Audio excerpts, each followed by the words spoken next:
é uma contrapartida para a nossa vida. Eu preciso ser misericordioso para obter misericórdia de Deus, e Deus é misericordioso comigo, não tem como eu não ser com os outros. Eu dei no primeiro dia algumas dicas para nós sermos misericordiosos, certo? Para ajudar você, para facilitar você ter um pouco mais de misericórdia, para ajudar a trazer do fundo da sua alma, né? Emanar misericórdia de dentro de você. As dicas foram: olhe para a alma da pessoa, e se você conseguir olhar para a alma, vai ser mais fácil você ter misericórdia. A outra dica era: olhe para a dor da pessoa, né? Porque se você conseguir enxergar a dor, naturalmente, você vai conseguir exercer misericórdia com mais facilidade. E a terceira dica era: olhe para a palavra de Deus. E o que eu vou trazer hoje para você, neste domingo, tem a ver também com este terceiro tópico aqui: olhe para a palavra de Deus. Esse foi a primeira vez que nós trabalhamos o tema. Depois, numa segunda etapa, a gente viu a fase mais prática, né? Como que nós podemos ser misericordiosos com as pessoas, né? Ou com o nome. A gente pensou um pouquinho mais pontuado na questão do nome da pessoa. Então, a gente viu lá que nós não poderíamos nos deixar dominar pelo orgulho, pela inveja ou pelo sentimento de superioridade, porque tudo isso pode gerar na gente uma falta de misericórdia.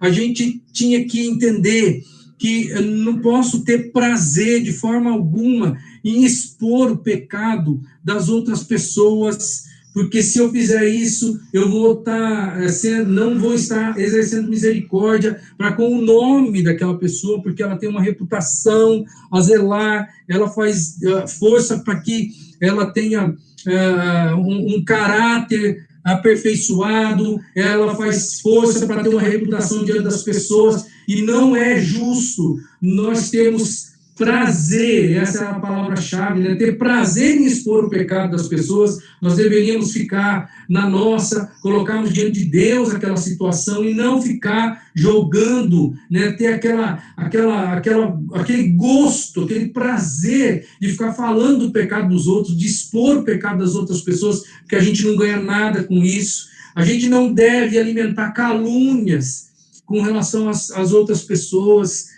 porque se eu alimento calúnia, eu estou fazendo parte do processo da calúnia, eu estou em pecado.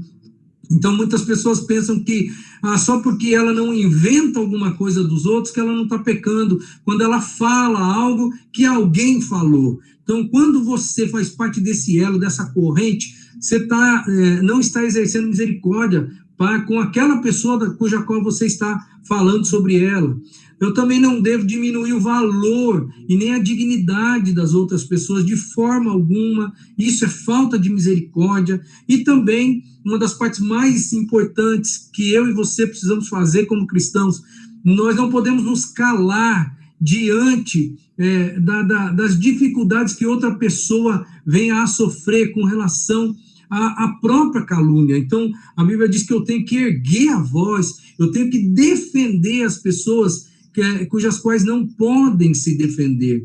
Então, você estava comigo aqui, você lembra certamente de tudo que a gente abordou naqueles dias. Então, só para você não perder o fio da meada, porque eu estou tentando ir um pouco mais a fundo nessa questão de misericórdia, e hoje, então, eu vou te dar algumas razões. E é lógico que, por isso que eu disse que a gente poderia fazer um link lá com aquele primeiro slide, né? A terceira dica, né? Olhe para a palavra de Deus. Eu vou te dar algumas razões bíblicas para que você seja um misericordioso. Então, existem razões bíblicas para nós sermos misericordiosos. Não foi só aquela questão do Sermão do Monte, quando Jesus disse que eu deveria ser misericordioso. Não foi só a questão de Tiago, capítulo 2, que fala, olha, vai ser exercido juízo sem misericórdia para aquele que não for misericordioso. Tem muitas outras razões bíblicas para você ser misericordioso. E eu quero passar por algumas delas no dia de hoje, e espero em nome de Jesus estar abençoando a sua vida com isso. A primeira razão bíblica para eu e você sermos misericordiosos é porque nós fomos criados, eu e você, para a prática das boas obras. Como assim nós fomos criados para isso? Bom, todo mundo nasceu, todo mundo é criatura de Deus.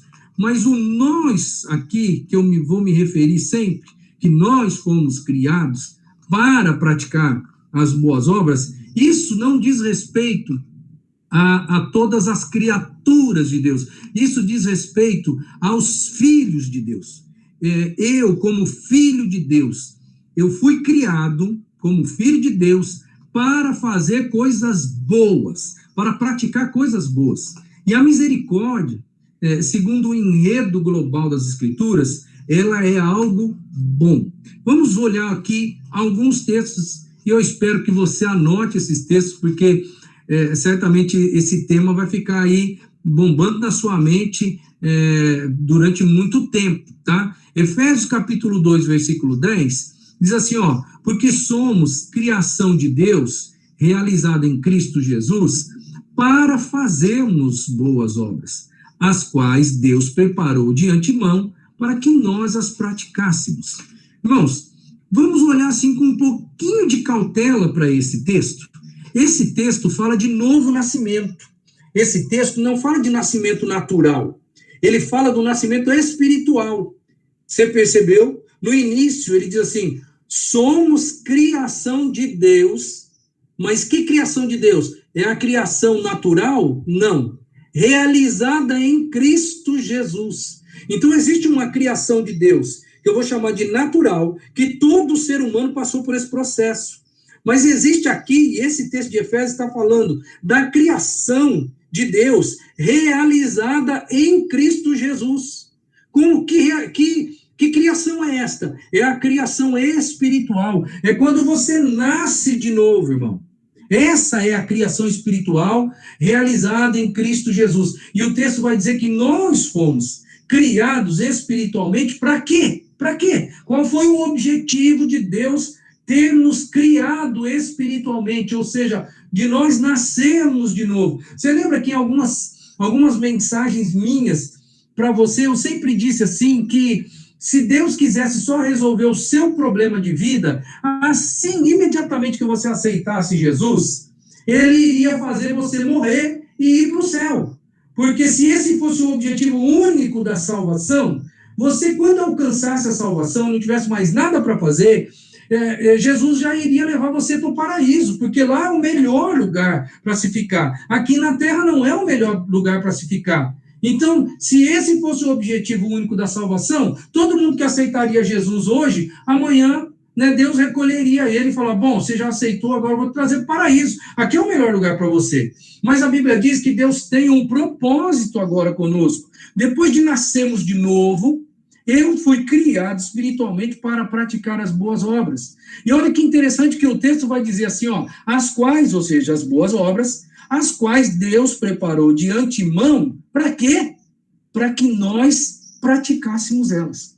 Então, eu posso dizer que as boas obras existem neste mundo para que nós, o povo de Deus, os nascidos de novo, vivêssemos nela. Então, essa é a temática desse primeiro tópico que eu quero abordar com você. O propósito de Deus para você é exatamente esse. Eu quero aqui, antes de ir para esse segundo tópico aqui, que a gente tem que resplandecer o caráter de Deus, vamos só pensar um pouquinho antes, eu vou voltar até aqui um pouquinho. Vamos só pensar um pouquinho, ó. Todas as coisas foram criadas com um propósito. Se você pegar a natureza, existe uma ordem na natureza. E tudo foi criado com um propósito.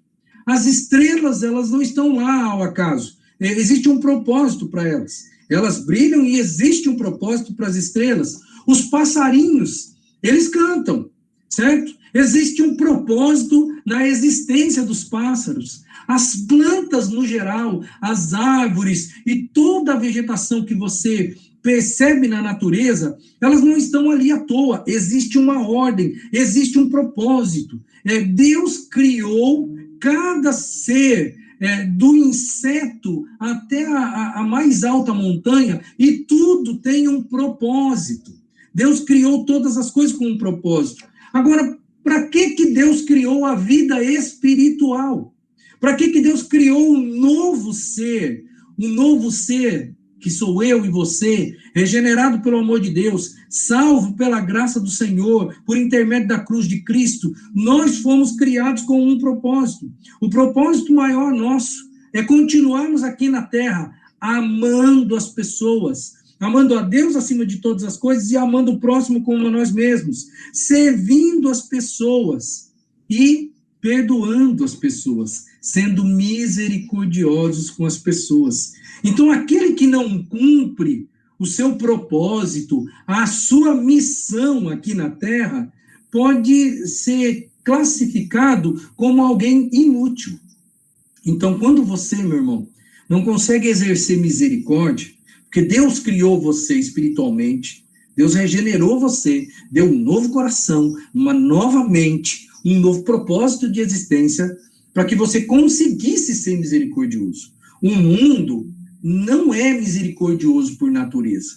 As pessoas lá fora não são misericordiosas por natureza. Nós temos a obrigação de sermos misericordiosos. Se eu conseguir colocar amor no meu coração, eu vou conseguir subir essa escadinha degrau por degrau, vou chegar na misericórdia e vou perdoar as pessoas. Eu fui criado para isso. Você foi criado por Deus espiritualmente para exercer misericórdia. Pensa um pouco sobre isso. Segundo tema, segundo tópico, nós devemos resplandecer o caráter de Deus. Deus é misericordioso.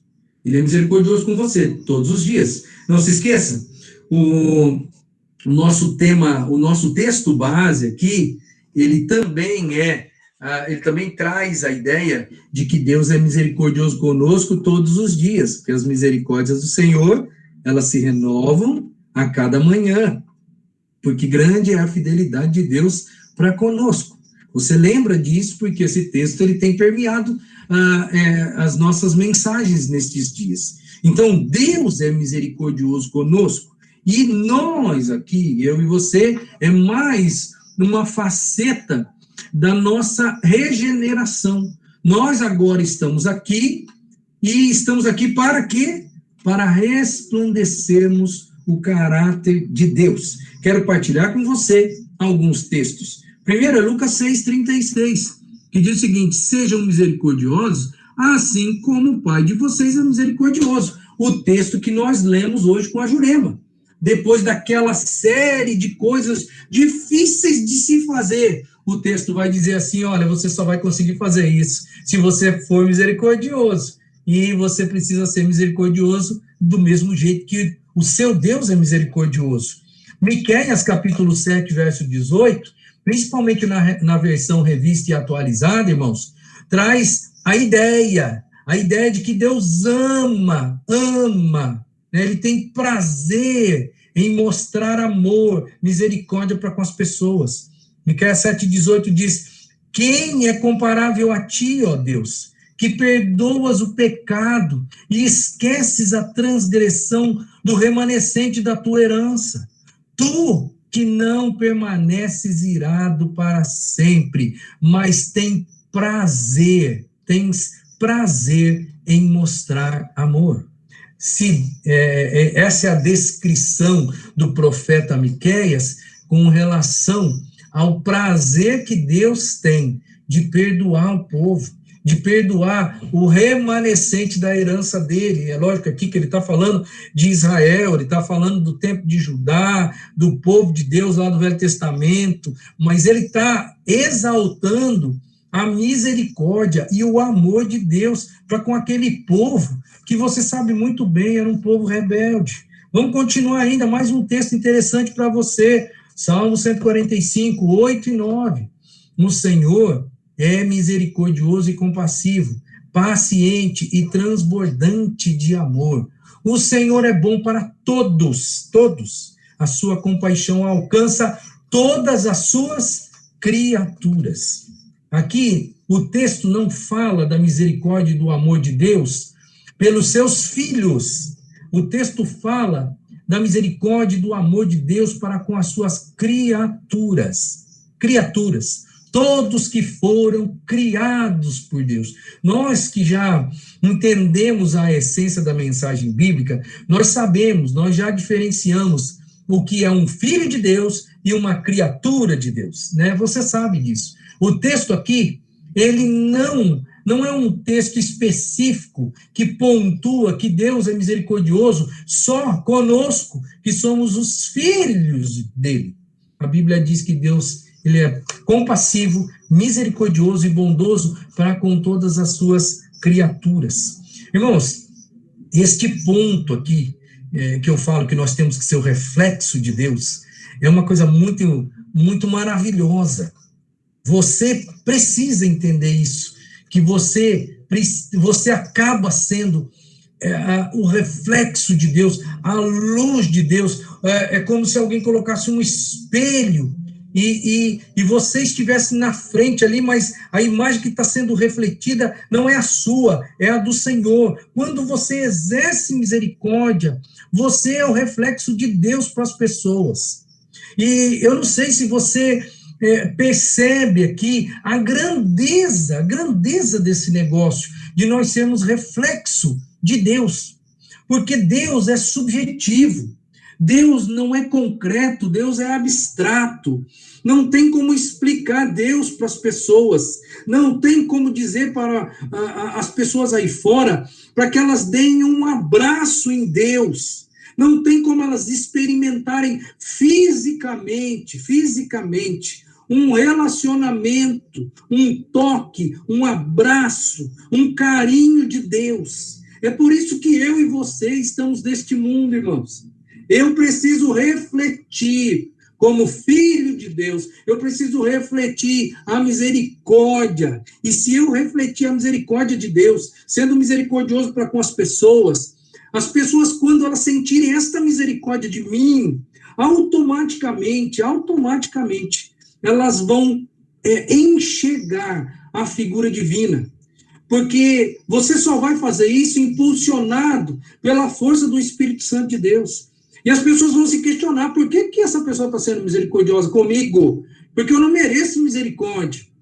Então, se para ela é tão difícil ter um relacionamento pessoal, concreto com Deus, quando ela tem esse tipo de relacionamento pessoal e concreto com você, quando ela sente de você, ela acaba sentindo fisicamente o que Deus gostaria de fazer com ela fisicamente.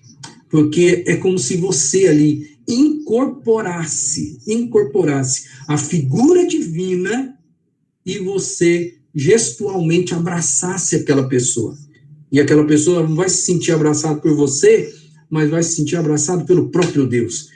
É por isso que eu acho que é fantástico esse negócio de nós sermos o reflexo de Deus quando nós demonstramos misericórdia. Quando foi a última vez que alguém sentiu a misericórdia de Deus na vida dela, quando você foi misericordioso?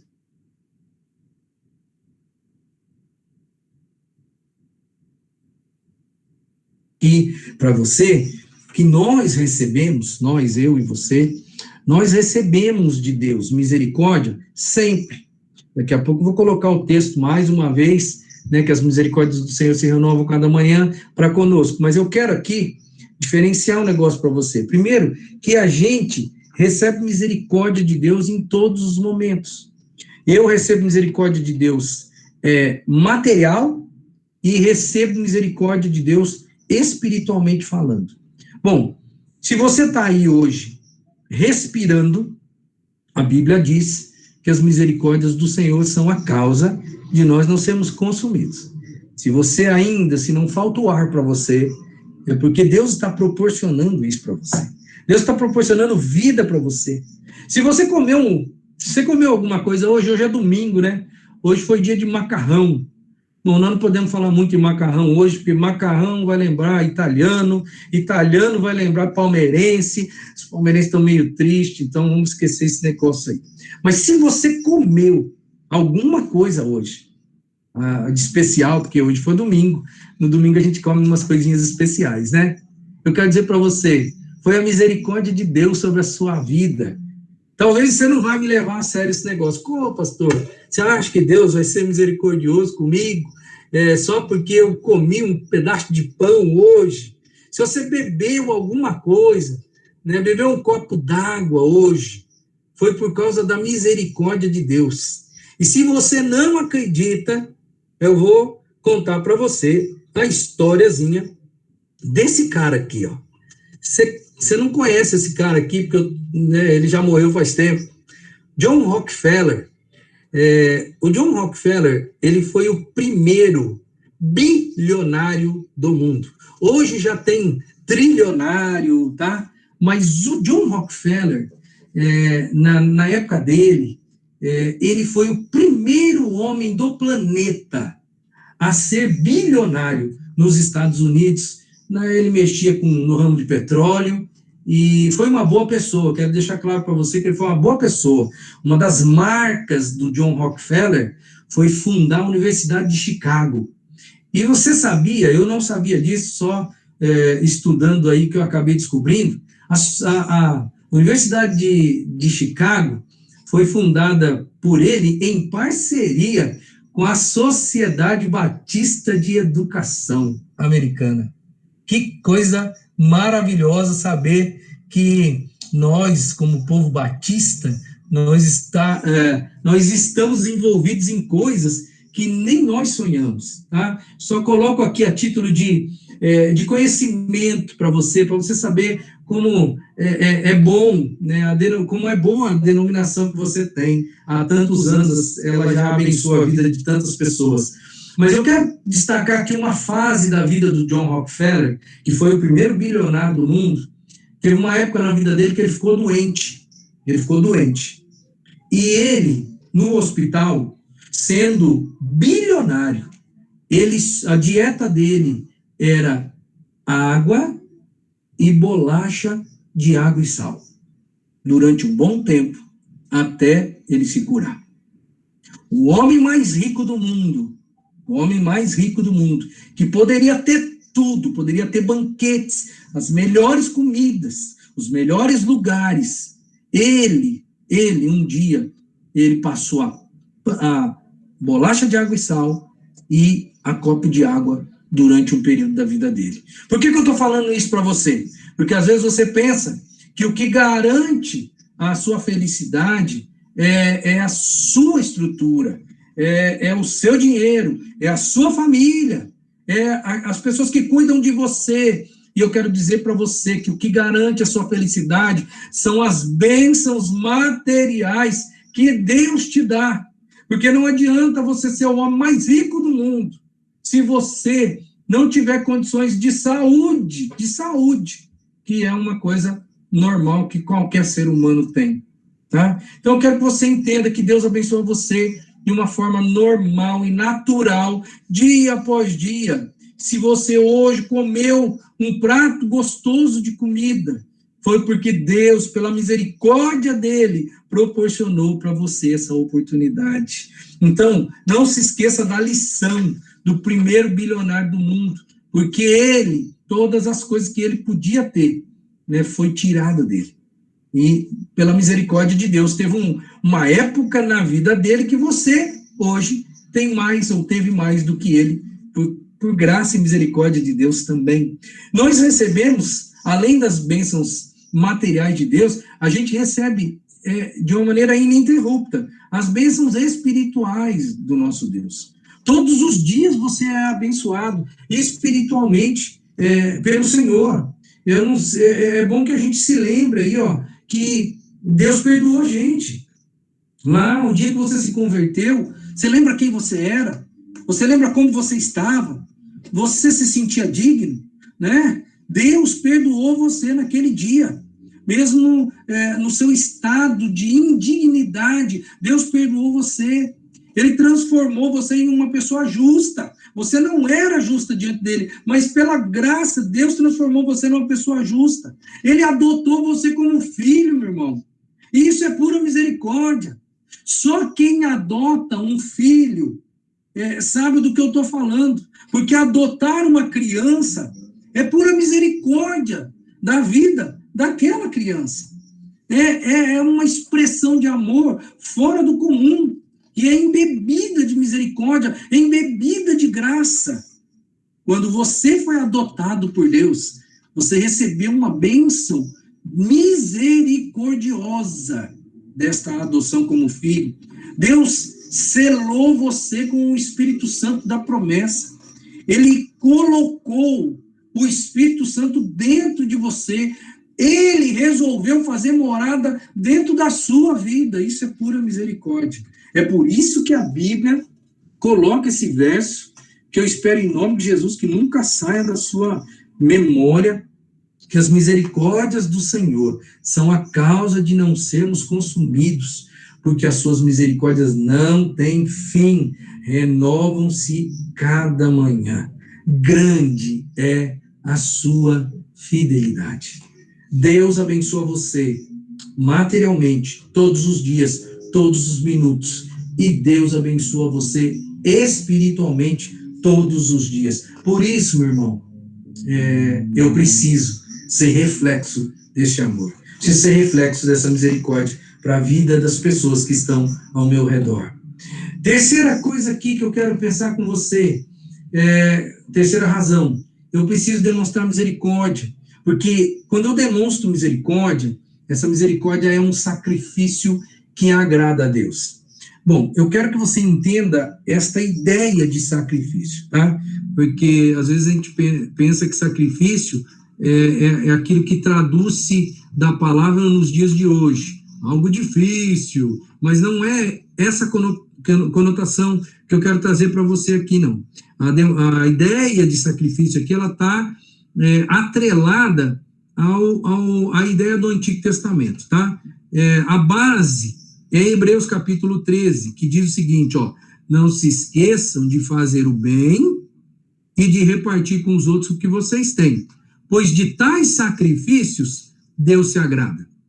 Bom, que sacrifícios são esses? Sacrifício é a ideia veterotestamentária de você ir e fazer alguma coisa para Deus, oferecer alguma coisa para Deus, pegar o cordeirinho, ir ao templo, o cordeirinho precisava ser com todas as prerrogativas bíblicas, ele precisava ser entregue em oferta e em adoração a Deus. E o sacerdote, então, ele matava aquele cordeirinho e ele oferecia o sacrifício do cordeirinho aos céus, a Deus. E este era o culto, a praxis de adoração da pessoa que viveu no Antigo Testamento. Por isso que o livro de Hebreus foi escrito para os hebreus. Agora, num contexto de Novo Testamento, o autor de Hebreus, ele fala assim, ó, você quer saber o que é um sacrifício que agrada a Deus?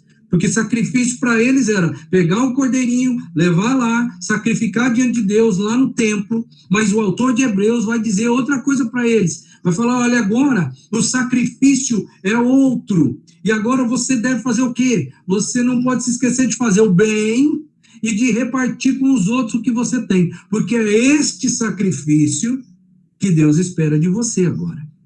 Então, mudou a praxis de adoração. Então, por isso que eu trago a ideia para você aqui, que demonstrar misericórdia é sacrifício agradável a Deus. É o meu sacrifício, é uma das maneiras de eu adorar o meu Senhor aqui na terra. Tá? É a maneira com que Deus escolheu para hoje, eu e você, povo cristão, para nós adorarmos o Senhor. Uma das facetas.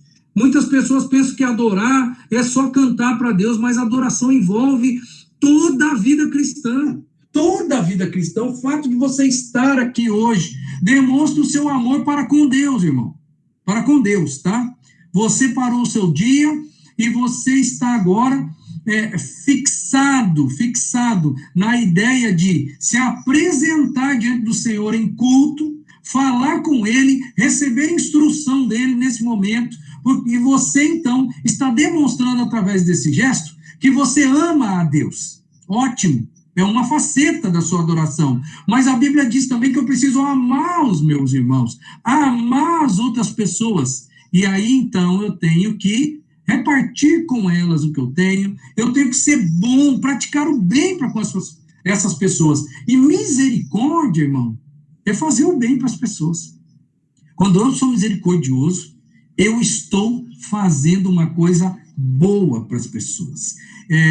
Tem um texto do Novo Testamento, que lá em Atos capítulo 10, que narra lá sobre o centurião Cornélio. E tem um detalhe bem interessante no capítulo 4, que o texto diz assim, que o anjo de Deus, quando foi visitar Cornélio, o anjo de Deus disse assim para ele, Cornélio, as suas orações e as suas esmolas subiram como oferta memorial diante de Deus. Cornélio, ele ainda não havia conhecido a Jesus. Cornélio foi evangelizado pelo apóstolo Pedro, naquele evento que você conhece, que Pedro desceu até a casa de Cornélio e falou de Jesus. Cornélio, ele não tinha um encontro salvífico com Jesus, mas Cornélio era uma pessoa boa, provavelmente uma pessoa misericordiosa, e Deus honrou esta bondade e misericórdia de Cornélio, quando o anjo disse para ele, Cornélio, as suas esmolas e as suas orações, elas subiram como uma oferta, como um sacrifício memorial a Deus. Você está entendendo que Deus, ele valoriza pessoas misericordiosas, e ele retribui a pessoas misericordiosas. E aí eu quero ir para o último tema, o último tópico de hoje, e com isso eu vou encerrar o dia de hoje, mas ainda vamos continuar o tema no próximo domingo. A última razão que eu quero apresentar para você é que nós vamos prestar conta dos nossos atos perante Deus. Tudo que eu fizer aqui, tudo que eu fizer na terra, eu vou prestar conta no dia do juízo final, no dia do julgamento final. Mas uma coisa que que emerge agora à luz, quando eu penso em misericórdia, é que eu vou prestar conta no dia do julgamento final pelas coisas que eu fiz, e eu vou prestar conta também pelas coisas que eu deixei de fazer, tá? Eu não vou só prestar conta das coisas erradas que eu fiz. Eu vou prestar conta das minhas omissões. Se eu não for misericordioso, Deus certamente vai perguntar para mim, escuta, como é que foi a sua misericórdia? Você foi o reflexo meu lá embaixo? Você ganhou e recebeu dioturnamente a graça e a misericórdia minha? Como é que você fez para repartir essa graça e essa misericórdia para as outras pessoas? Você foi gracioso? Você foi misericordioso? Você conseguiu ser o reflexo de mim na sua vida? Qual vai ser a resposta que nós vamos dar para o nosso Deus, se isso nos faltar? Eu quero aqui trazer um supra-assumo de Mateus 25, que você conhece o texto, então eu só trago aqui 2 pedaços aqui para você relembrar, tá? Quando o Filho do Homem vier em sua glória, com todos os anjos, assentar-se-á em seu trono na glória celestial. Todas as nações serão reunidas diante dele, e ele separará umas das outras, e ele vai colocar um bocado de gente à sua direita, e um bocado de gente à sua esquerda. E aí o texto que eu quero trazer aqui, para ficar no seu coração e você levar com ele hoje, levar no seu coração hoje, digo-lhes a verdade, o que vocês deixaram de fazer a alguns destes mais pequeninos, também a mim deixaram de fazer. É isso que eu quero trazer para você aqui. Você vai prestar conta daquilo que você não fez. Se você tem dificuldade em ser misericordioso, meu querido, você precisa dobrar o seu joelho e pedir a Deus, Deus, me faz uma pessoa mais misericordiosa, me faz uma pessoa mais branda, me faz uma pessoa com mais amor, E o amor, e a brandura, e a misericórdia, elas precisam ser repassadas, transmitidas a todos, todas as criaturas, as pessoas que são convertidas, seus irmãos em Cristo principalmente, seus familiares, seus amigos, mas também àqueles que são indignos do seu amor. É por isso que o texto que a Jurema leu hoje, ele me dá calafrios. Porque se você prestar atenção naquilo que Jesus pediu ali, e ele começa dizendo lá, se alguém bater num lado do seu rosto, oferece o outro. Ai, irmão, como esse negócio é difícil. Como esse negócio é difícil. Isso é ser cristão. Se alguém pedir a sua capa, né, dê a túnica também. Dê a túnica também. Você só faz isso quando você tem misericórdia das pessoas. Quero aqui trazer um resumo do dia de hoje para você, para ficar gravadinho no seu coração. Razões bíblicas para nós sermos misericordiosos. Primeiro, você foi criado para isso. Esse é o propósito de Deus para a sua vida espiritual. Você nasceu de novo e Deus criou você para a prática das boas obras. E a misericórdia é uma delas. Segunda, nós devemos resplandecer o caráter de Deus. As pessoas vão conhecer Deus quando elas conhecerem você. As pessoas vão experimentar a misericórdia de Deus, que é abstrata, quando elas experimentarem a sua misericórdia. Terceiro, demonstrar misericórdia é de verdade um sacrifício agradável a Deus. É assim também que eu adoro meu Senhor. É assim, a misericórdia é um reflexo da minha adoração. É uma maneira prática de eu cultuar a Deus também, tá? E por último, eu vou prestar conta dos meus atos a Deus, principalmente no tocante às coisas que eu não fiz, porque aquilo que eu não fiz para um dos pequeninos do Senhor, eu deixei de fazer para ele. Que Deus te abençoe e te guarde, e que a gente continue aí cavucando um pouquinho mais para descobrir a abrangência da misericórdia na nossa vida. No domingo que vem, eu fecho essa série e eu espero, em nome de Jesus, que você, a partir de hoje, você comece a refletir em como você pode e precisa melhorar para ser cada vez mais misericordioso com as pessoas.